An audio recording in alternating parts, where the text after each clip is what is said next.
Yo, what's going on? This is Relaxing LG_Jackson, and I'm here with Big Cozy, Too Cozy. Spence, it's still on the floor. He hasn't gotten up. You know, he's fallen down and he can't get up, but hopefully he will get up. Maybe, who knows?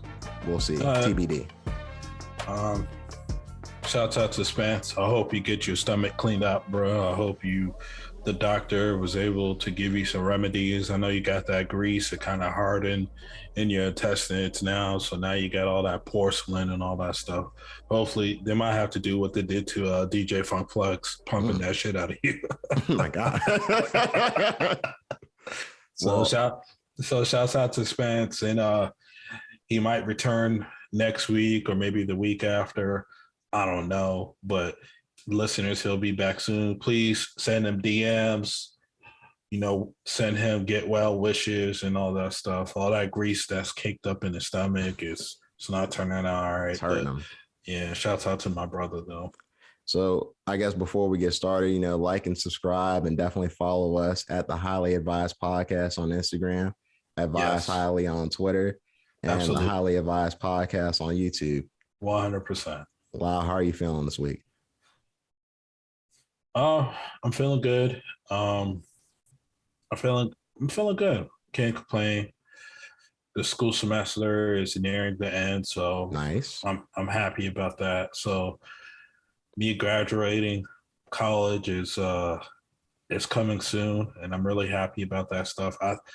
Once I graduate, I know I'm going to want to do like a big, not a celebration, but probably like a trip somewhere, especially with all these mandates starting to lift. And I know it's not 100% clear out there, and you hear about variants here and there going on, but that's for next year. I'll cross that bridge when it comes. But yeah, I'm almost there. I'm close to graduate. Okay, that's good. That's good. Now, how long have you been in school now? Shit, man, too long. I'm gonna just say that too long. It wasn't like 10 years or nothing like that, but it was definitely a little longer than 4 years. Okay, well, that is a long time to be doing that. I'm glad I'm not in school anymore. It's a sense of dread whenever I think about going back to school. I'm not gonna lie to you. I'm glad that you're taking care of that for the both of us. Well, anything to put my people on. The tribal chief has to make sacrifices for others to eat. So now, a listener had mentioned to me, not even in a DM, just reached out to me personally, and they had heard us talking about stuff in the beginning of the shows, and they were like, y'all should talk about your favorite childhood movies. So that being said, I'm asking you right now, what were some childhood movies that you enjoyed? So I know a lot of people are probably going to be like, what? Or like, you like that? My off top of the head, immediately, I think of the very first live action Ninja Turtle movie. Really? Yeah. When I was a kid, I loved that movie. I thought it was funny. I thought it was action packed. I thought it was great. Another movie that I liked when I was a kid was the Transformers movie, the animated one, from what, the late 80s or early 90s. That one. Yeah, that was my shit. I fuck with that. And another one was my very first Dragon Ball Z film. It was the Lord Slug shit. I don't know if you remember that or not. That's probably one of the worst ones. I mean, yeah. But back then, that was like my first time watching a Dragon Ball Z film. Not knowing anything about canon, none of that shit. I just saw, oh shit, it's Dragon Ball Z. And it's a movie you enjoyed. Exactly, when I was a kid. So there's other movies too that I liked. Like I really enjoyed A Bug's Life. I thought that movie was pretty good when I was a kid. Of course, Toy Story 1, I thought 2 sucked. But yeah, man, those just off top of my head. I'm pretty sure if I look at the history of movies from the 90s and early 2000s, I've probably found some gems. But the first two that come to my head are, when I was a kid, I really. Oh, my bad. I have to say one more. One more. Friday. Really? Yeah, I Yeah. thought Friday was the funniest movie when I was a kid. Yeah, I like Friday too. I really watched the first Toy Story movie a lot on like repeat. I remember watching that over and over again. I even had a Buzz Lightyear shirt. Like I was really into that shit. And I really enjoyed Aladdin as a kid. I was really into the Disney movies, believe it Yeah, or not. yeah, So Aladdin's a classic. I get that. I like Aladdin too. Aladdin was good. Live action one sucks though. yeah, that movie's not good. But like I think that movie, like the animated one, definitely was enjoyable for me. I watched like all that shit, like Beauty and the Beast and all that Disney shit, like with the songs and whatnot, which actually, as a kid and even now, I'm not a fan of the songs like that, especially nowadays. Like I'm just, hey, get straight to the movie. I don't need to hear that singing shit. Like get that away from me. I don't know. I think that's part of the charm. Like I enjoy it. I don't look at those Disney movies as straight up movies. I always looked at them as like they're musicals. You were never I mean, I'm trying to think what movie that's come out recently that from Disney where they're not singing in it. The Pixar movies, a lot of them. I feel like the Pixar movies, they're not really, I mean, they're under Disney, of course. So I'm not going to say they're not Disney movies, but they're their own brand of movies. Like Marvel's under Disney, but of course they're not.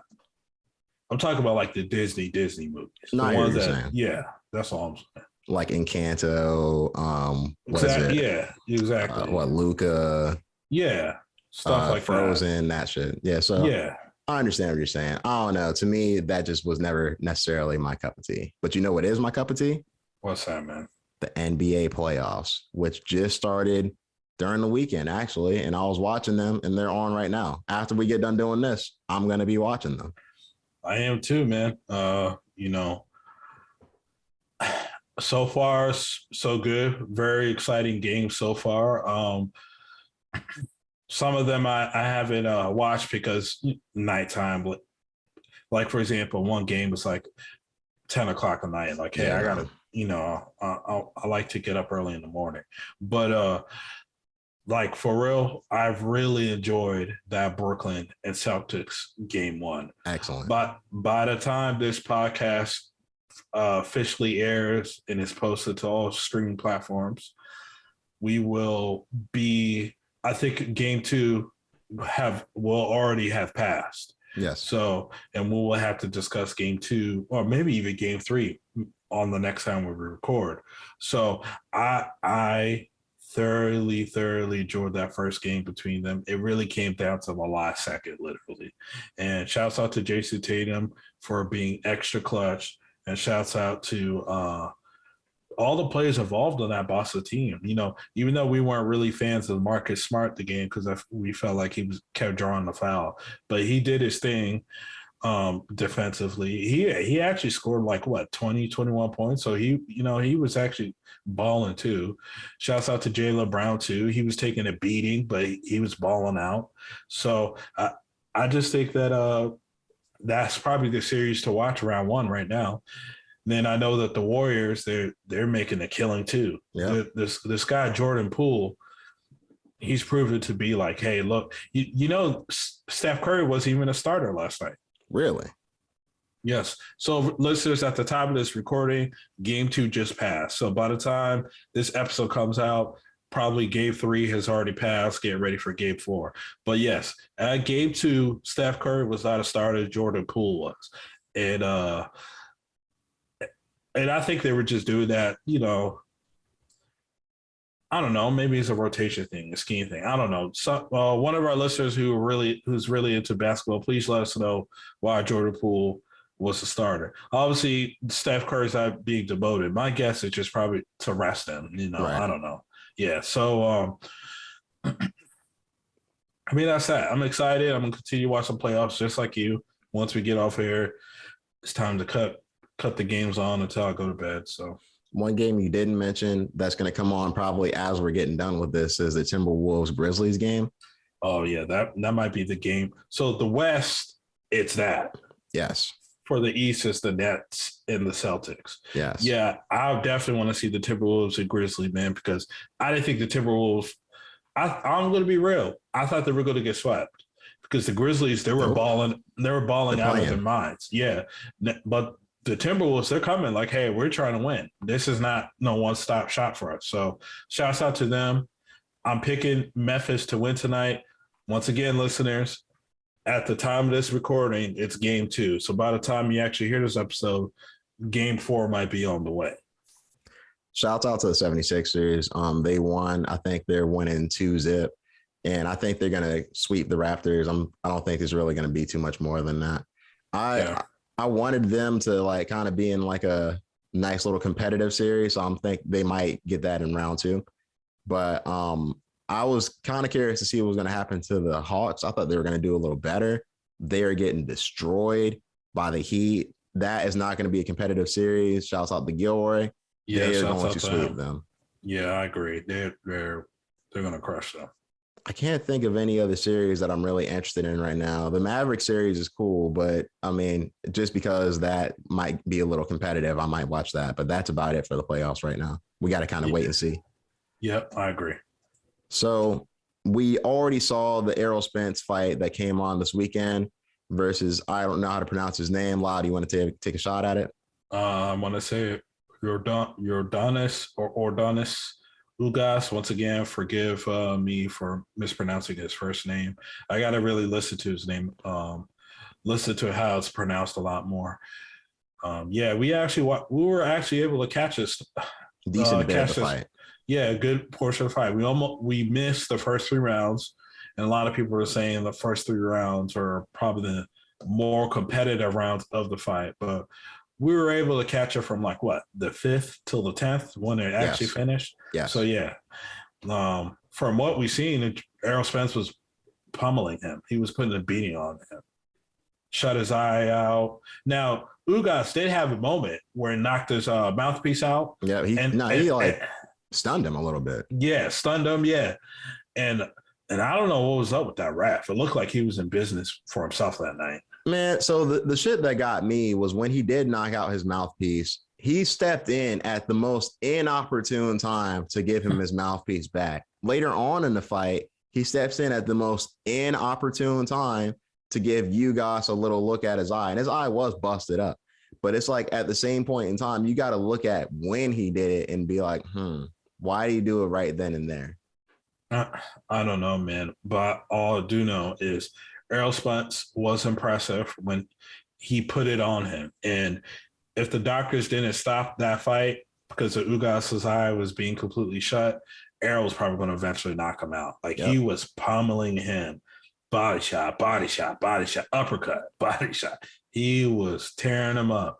Now, Joe, I know you're not really into boxing like that. And to be quite frankly honest, I'm not the biggest boxing fan either. Not because I hate it. Of course, if I hated it, we wouldn't have watched it on Saturday. You're not the most knowledgeable.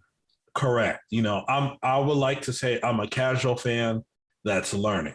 That's what I'm gonna say. I'm learning the sport more and more, getting more familiar with the bigger names, the important names, getting familiar with the lesser known competition as well, because that's what you have to do when you're learning the game. And I'm glad I'm learning, and I'm hoping that you are. I know Spence, he's familiar with the shit too.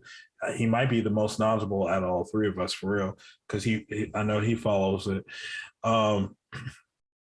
What I do know is what I was going to say was Errol Spence now has this big undisputed unification title bout lined up against Terrence Crawford. It's not official.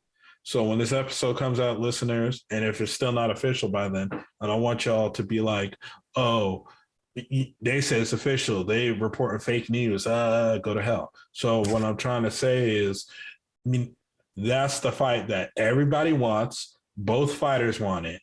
That's the biggest fight you could put in boxing today, because we have 2 of the top pound for pound guys. The number 1 and number 2 at welterweight. Honestly, they're kind of 1 and 1 at welterweight. They're the clear. It's them 2 and the rest at welterweight. This is the fight. And believe it or not, listeners, whenever this fight is official, whenever it goes down, I will spend my hard-earned money and buy out the pay-per-view by myself to watch it, whether I'm watching it with my peoples, my homeboys, et cetera, or if I'm watching it by myself. That's the fight I want to see. The best versus the best for everything, all the belts. It has to happen. Hopefully no politics fuck it up. The way I see it is, I think this is one of the better things for boxing. They need more of these unification belts or fights with the belts. I think that this makes it easier for someone like me and yourself who aren't the most into boxing. We can see, hey, who is actually the best in this division? And then we can go down the list and say who's next and who's next. Now, of course, the sport of boxing doesn't work like MMA. So I'm not sure exactly as to who the next people will be after this unification belt fight happens, if it does. But that being said, though, I like the fact that there's been talks of having less divisions and, you know, putting more belts together. So that is exciting for me as a potential boxing fan. Yeah. And let's make the championships mean something. Let's make these fights mean something. Exactly. And we understand the name of the game is prize fighting. So money is going to come first. But to really gather a true fan base and an audience, especially the ones that are lapsed fans of the sport, you got to have some credibility for it, because not everybody cares about the money, especially money that they're not going to be making, you know? So right. You got to build some credibility for it. You got to make people care. We're fight fans. So we're not the casual audience of, yes, for boxing, we're casual fans that are learning the sport. So I say we're above just a casual fan, but we're not into like, oh, we just want to see the knockout. We've seen a lot of knockouts. We want to see the best versus the best. We want to see the skill against the skill. The shit that you see in those old action movies, the one-on-one, mano versus imano, who's the better fighter? That's what we want to see. We know in the movies it's all choreographed and shit, but like to watch it in real life and people actually really battling, it's like some gladiator shit, unfortunately. But that's what makes the sport exciting. That's what we want to see. We don't give a fuck about the money and shit like that. And we're not knocking the boxers or MMA fighters that's going out there for the money. That's their livelihood and that's their choice. But for us as the spectators, the fans, the audience, we want to see the best versus the best. And the politics have killed boxing. And I'm hoping that this year is a grand year for boxing. For real. Actually, this upcoming weekend, listeners, right after the episode drop, Tyson Fury is fighting again. Now really? He's fighting Dillian White. Yeah. Now Tyson might knock this guy out clean. Who cares? But this guy that he's fighting is the number one contender. And now he's in the number one contender. He holds the interim title because he's on a win streak. And I feel like, okay, even though this guy Dillian might not be all that great, but at least he is the next man up and not some can that's being fed. So that to me is very important. See, and my bad. That's just the thing about boxing that I'm excited about. I want to see the best versus the best. To me, I feel like nobody wants to see some of these champions just beat up on cans forever. I think one thing that we've gotten to in sports, combat sports in particular, is that, if he has beat this many people, then he must be great. If he's only beat this many people and have only but so much losses, you have to actually go in the record and look and see as to who's beating who, because that's where you really get to see, hey, who the best person is. People respect somebody like, for example, an RDA because of his resume, not because he's beat the most people and he has the least losses. If you see who he's losing to, you understand as to why he's losing. It's like a whole bunch of former champions, right. Hey, he's fighting the top of the top. We need more of that in boxing, pretty essentially. Let the listeners know who RDA is, because they might think that we're talking about some random boxer. Listeners, RDA is Rafael Dos Anjos. He was a former lightweight champion in the UFC, and he is no longer a champion, a welterweight contender with a resume. If you look at maybe his last 10 fights, they've been nothing but champions and contenders. Yes. He's a first ballot Hall of Famer. Easily. Yeah. With that being said, moving on to more UFC stuff, we thought we take out the time, listeners, to talk about the recent UFC cards, the one that just passed and the one that is coming up. Now, it seems like the MMA community, as far as like people who, take, place in MMA and like whatnot, the people who watch the fights and whatnot have seemed to all come to a consensus decision that these last few cards were not great.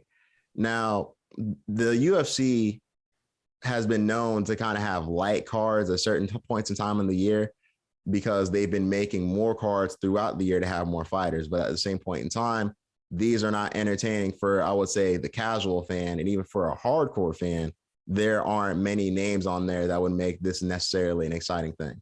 Now, in my opinion, personally, I wouldn't say that every card needs names to be a good card.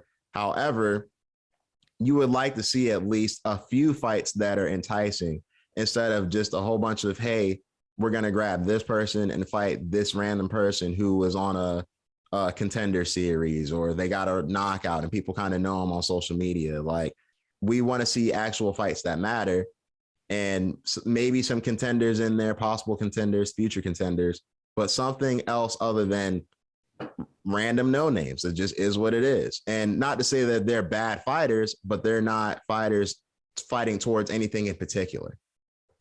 Yeah, I think the reason why we're getting these cards that are not going to be favorites for everybody, including me, because I'm not going to lie, last week's card were Bilal Muhammad.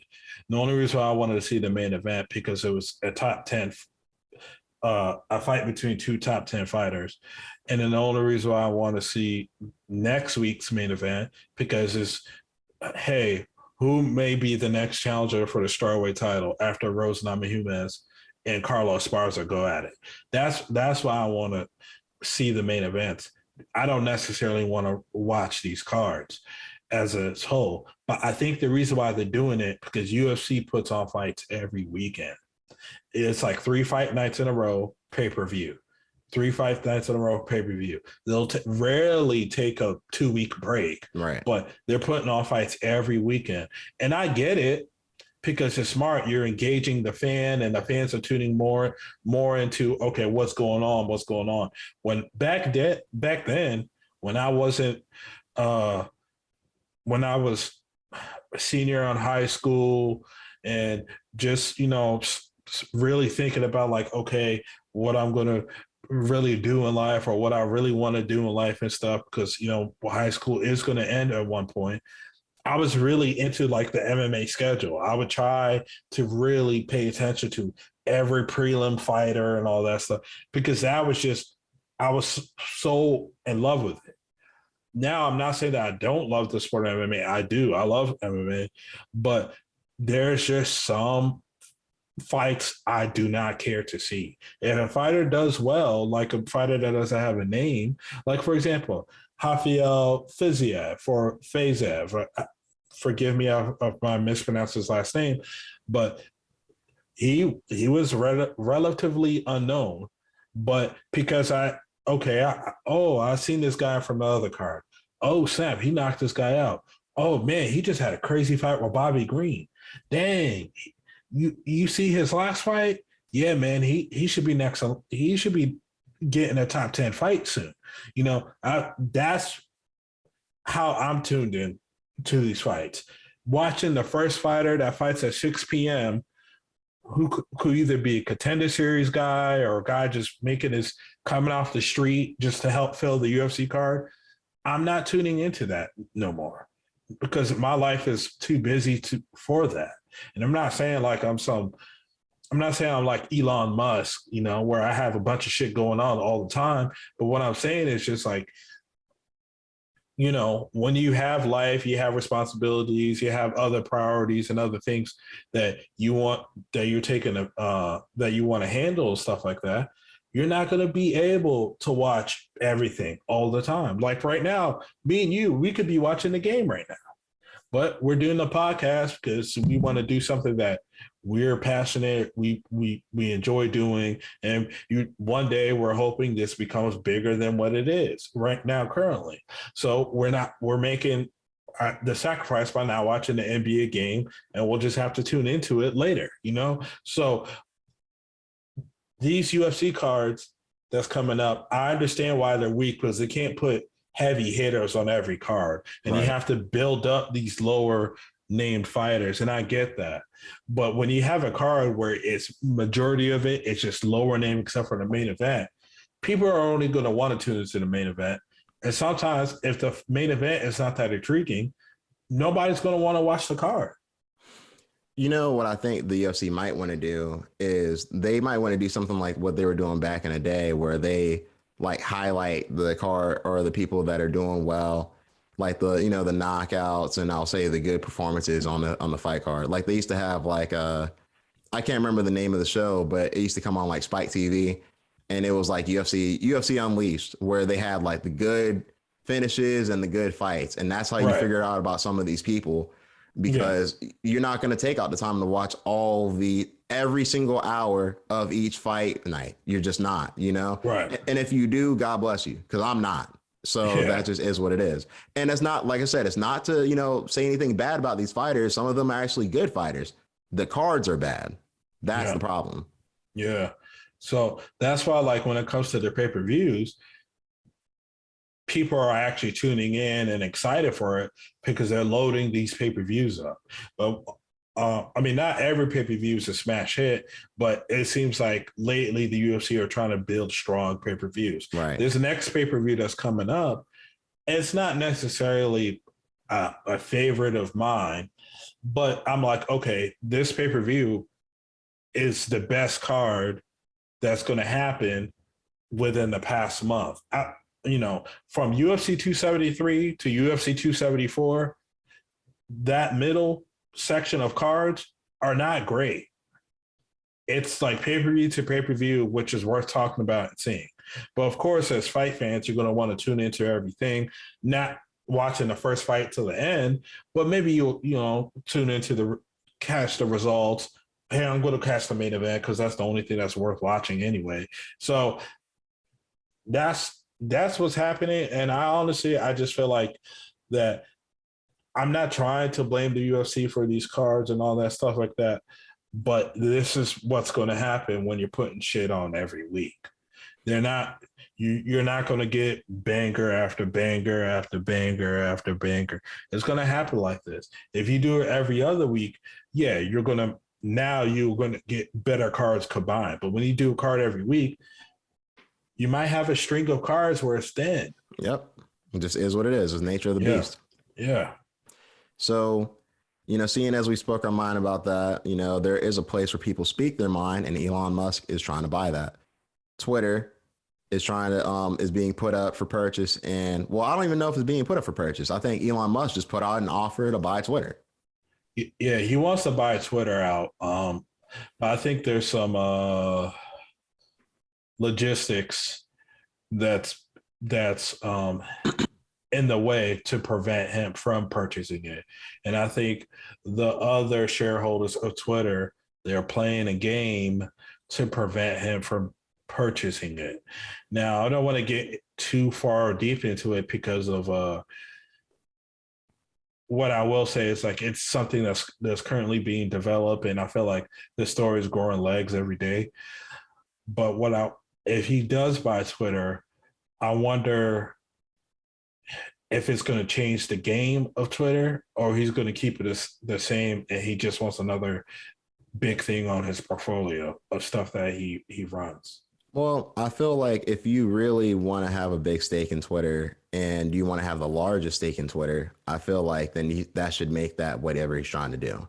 Because I feel like Twitter is kind of the Wild West when it comes to social media. And I like that. That's fine. But that being said, for the leader of a company being outside of Twitter, being Tesla, I don't think that would necessarily be the best thing. When people have a problem with something that somebody says online, the first person they're going to look at and make a comment to is Elon Musk. I'm noticing there's a more and more over time, People don't even talk badly about the person to the person. They'll just go straight after the company that they work for. So it's like, why wouldn't people try to put all the responsibility on Elon Musk if he's buying a decent portion of Twitter? I don't think that's necessarily a good move, but I would understand why he would want it as well if he's trying to control it. I don't know what's his end game with it, but I think it's interesting that he does want to buy Twitter. The other shareholders, investors, they're not having it. Some politics is being involved right now, money moves. Mark Cuban, and for the listeners who don't know Mark Cuban, billionaire, the owner of the Dallas Mavericks. He's also on Shark Tank, if you care to know that as well. He's made comments about it as well as the other shareholders and investors. They're making financial plays to prevent Elon Musk from purchasing it. Now, like I said, this story is growing legs. By the time this episode comes out, once again, listeners, we might have a new update on it. Now, I know you were telling me before we started recording another business thing that's going on. Apparently, Google is trying to revamp YouTube Music to be a competitor to Spotify. So it's not necessarily, well, I guess you could say is they're revamping it, but basically whatever update, patches, et cetera, new innovations they're trying to bring to YouTube Music. They're trying to make it where, like, all right, Apple Music and Spotify are obviously the top two streaming platforms. I know you could go out there and on SoundCloud. Nobody gives a fuck about SoundCloud no more. I know you could go, and I'm not saying that from like SoundCloud is not a bad platform, because for real, like if you're an artist, it's a decent platform. Yeah, it's a great platform if you're an unknown artist. But for like if you're trying to listen to like official music or music that one of your favorite artists releases, let's say mainstream artists, you're not going to find that shit on SoundCloud. So I think SoundCloud is good for the space that it's in, but as far as like everyday music, it's not the spot for that, unless that's what you like underground unsigned artists, and then that's cool. But you're not going to find Kanye West music on Spotify, on SoundCloud. But Tidal, it is what it is for Tidal. It's there, but Apple Music and Spotify, those are the top two streaming platforms. So Google, they're trying to make YouTube Music a player in that space, not a player just to be like, hey, I'm just partaking, I'm just happy to be here, but more like a player of like, hey, come to us, fuck with us. We already know YouTube is a big deal. YouTube Music could be a big deal too. I'm not mad at it. I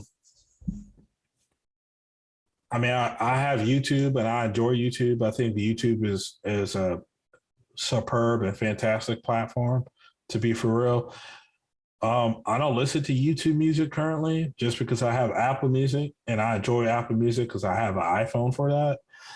But if YouTube Music can, like, let's say for premium users of YouTube Music, includes YouTube, and that premium users of YouTube, right? And YouTube Music is included on top of that, I might switch over and listen to YouTube Music just because it's already part of premium. But like I said, it just, we'll see how they lay things out. And if it's intriguing, yeah, I might buy it. I kind of feel like it's already a part of it. Like whenever I'm watching videos and music and shit on YouTube, the algorithm usually takes me in the direction of Benny the Butcher, and then it'll play all of Tana Talk 4. So, I feel like that has to be part of something. I know that you can't get all those songs on there just on the regular version of YouTube. You can't, unless you're trying to look for it outside on some random account. You know what I mean? So, to me, I feel like it's not going to be too different from what I do right now. So, if they can become a third leg, I guess, in the race, or I should say, if they can become like a third participant in the race, then I think why not? Competition only makes it better for the artists involved, or at least you would hope. So, I think that it could be a really good thing. But then again, we have things like Tidal and whatnot, so I guess we'll see as to how they implement it all.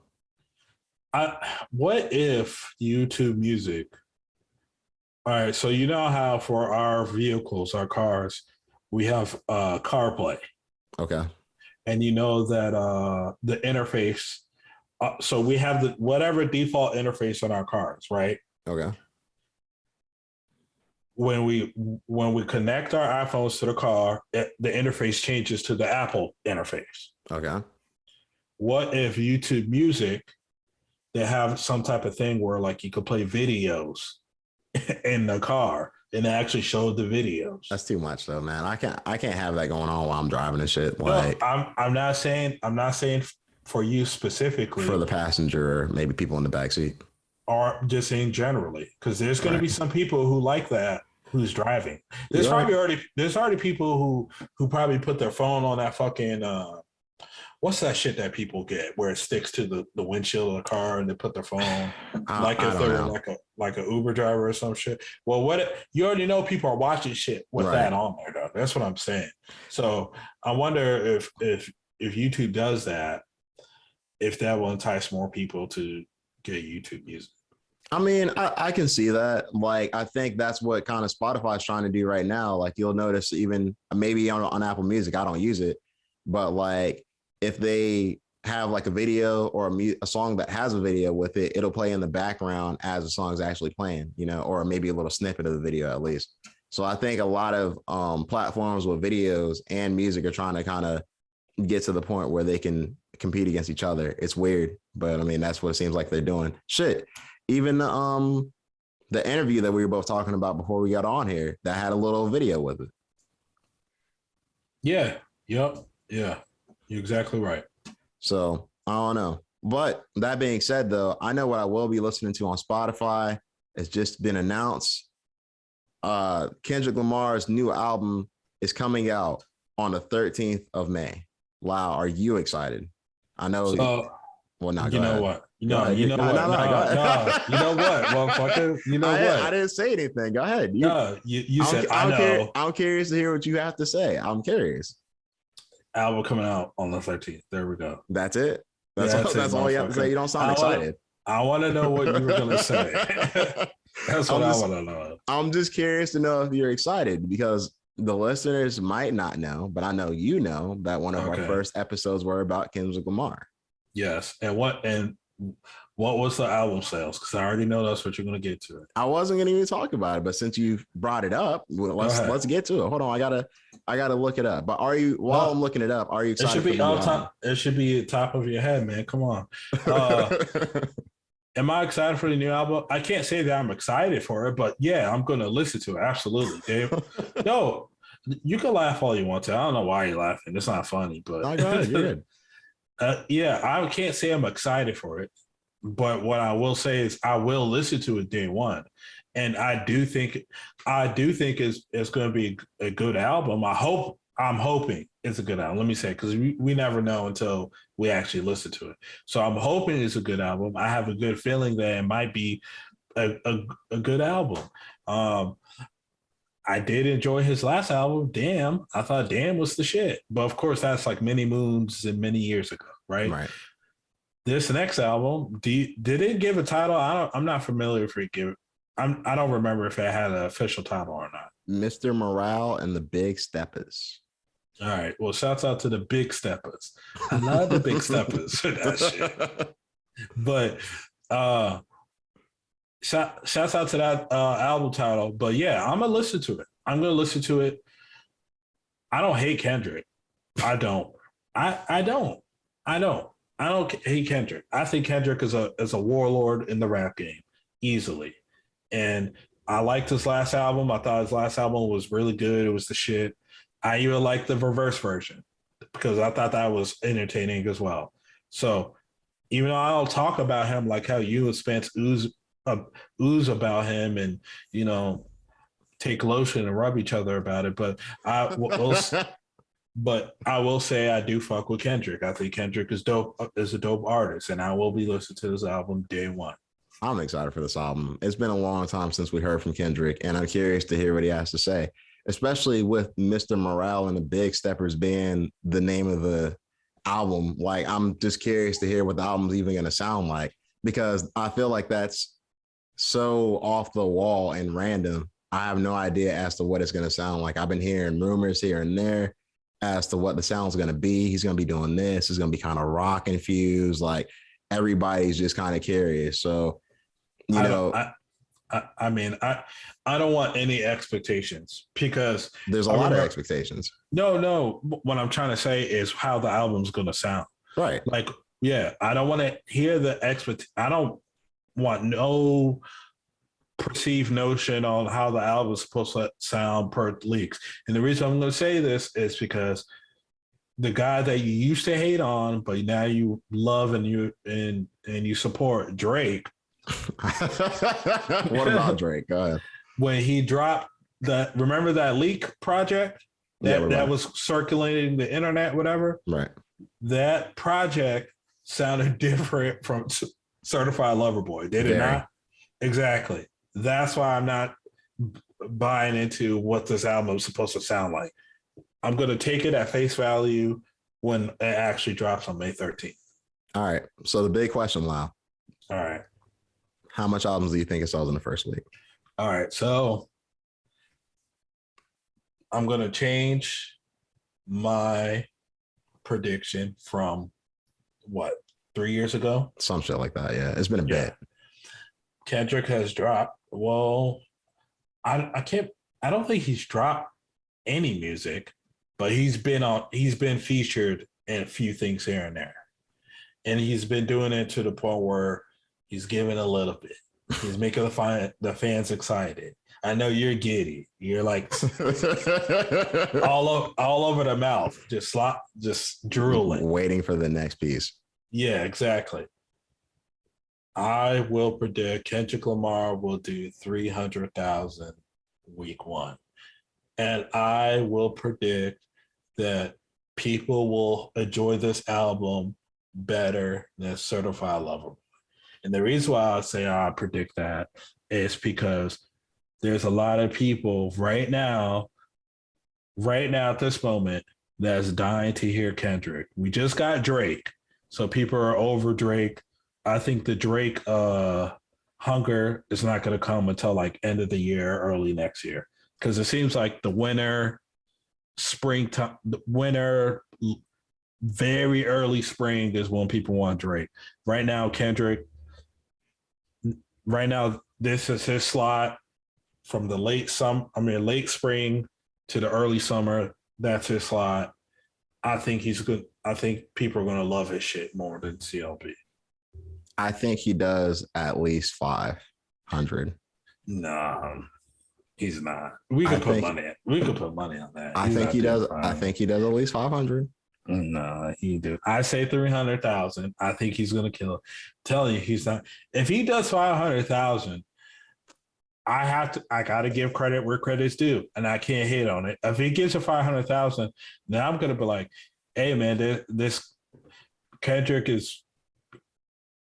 It's easily his time right now, but I just think 300,000 and 300,000 it's nothing to sneeze at. No, it's not an easy feat. Nobody's doing 300,000 unless your name is Drake or Kanye. You know what I'm saying? So how much did Drake do in his last? He did over 750. He did over 750. What? Lil Durk did around 120. You don't think Kendrick can do 5? You don't think Kendrick could do 5? I think Kendrick could do 300,000 easy. You don't think that's low? Listen to me. I'm just saying. Listen to me, bro. If he does 325 and 350, that's great because that's kind of around the ballpark. But if he does 400, 500, like as you're predicting, I'll be very impressed. Very, very impressed. Because look at The Weeknd. The Weeknd just dropped the album and he just lost to Gunna. And they both did over 100,000. So if The Weeknd, the global worldwide superstar The Weeknd, is it at least doing 200,000? I don't know. I'm not putting Kendrick's numbers a lot higher than his. Oh no! Like I said, did he do? I'm looking at that right now. He didn't do 200,000. I know that. Well, on week one, he didn't do 200,000. The Weeknd probably already went gold now because it's The Weeknd. But first week, he didn't do over 200,000. So I think Kendrick is going to do 300,000. That's my prediction. In that ballpark, 300,000. If he touches 400,000, 500,000 in the first week, I will be very impressed, and I'll accept my L as a man and be like, you called it, Nigel. You called it right on the nail. I will never doubt you again about Kendrick album set numbers. I think he'll do more than 3 for sure. I don't think he's going to struggle to hit 3. 5 might be a little like, we'll see around the 5 area. Maybe he'll hit it. Maybe he'll hit in the upper 4s. But because I mean, Kanye did like what 320, 325. Obviously, it was around the ballpark of. I know Kanye did a lot in his first week. Obviously, it wasn't touching no fucking.